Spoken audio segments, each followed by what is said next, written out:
আসসালামু আলাইকুম। কয়েকদিন আগে একটা পোস্ট করেছিলাম যে আপনাদের মাঝে একটা টাই ডাই শাড়ি ভিডিও আপলোড করব, কিন্তু বৃষ্টির কারণে ভিডিওটা আপলোড করতে পারি নাই।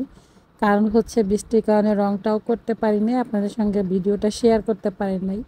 তো আজকে যেহেতু রোদ উঠছে, তো আমি ভিডিওটা আপনাদের সঙ্গে শেয়ার করতেছি। প্রথমে শাড়িটাকে আমি 4 ভাঁজ করে এঁকে তারপরে সেলাই করে নিয়েছি। এখন এটাকে বেঁধেও নিলাম।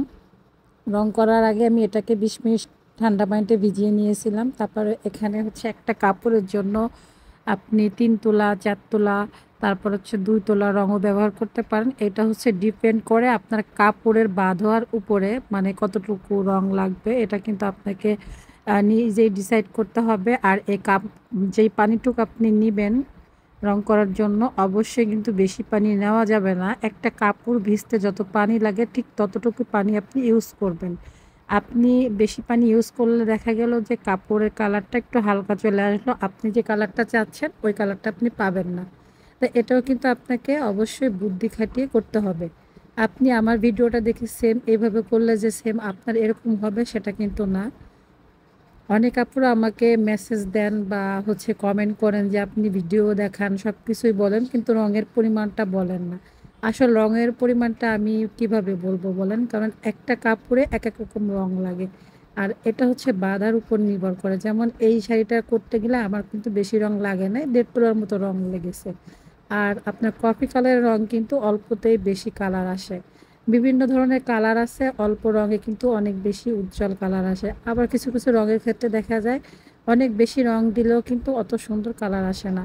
তো আপনাদের সঙ্গে কথা বলতে বলতে কিন্তু আমি কাপড়টাকে ওয়াশ করে ফেললাম। তো দেখেন, যতক্ষণ পর্যন্ত এরকম সাদা পানি না বের হবে ততক্ষণ পর্যন্ত কিন্তু কাপড়টা ওয়াশ করতে হবে।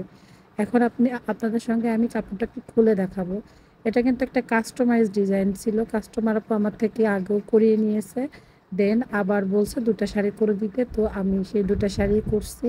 আগে হচ্ছে একটা করছি, তারপর একটা করে আপনাদের সঙ্গে শেয়ার করতেছি। এখানে কিন্তু কাপড়টা ভিজে যার কারণে কালারটা এরকম লাগতেছে। যখন কাপড়টা শুকিয়ে যাবে তারপরে যে কালারটা আসবে সেটাই আপনাদের সঙ্গে এখন শেয়ার করব। দেখেন, শুকনা পর কিন্তু এই যে কাপড়টা এইরকম কালার আসছে।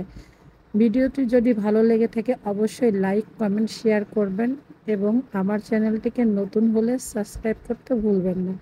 আমি কিন্তু চিন্তা করতেছি আপনাদের জন্য এখন থেকে নিয়মিত ভিডিও নিয়ে আসব, যদি আপনারা পাশে থাকেন এবং বেশি বেশি করে শেয়ার করেন। ঠিক আছে? ভিডিওটা কেমন লাগলো অবশ্যই কমেন্ট করতে ভুলবেন না। ধন্যবাদ সবাইকে। তো কাপড়টা কিন্তু আমি আয়রন করে এখন ডেলিভারির জন্য প্রসেস করতেছি।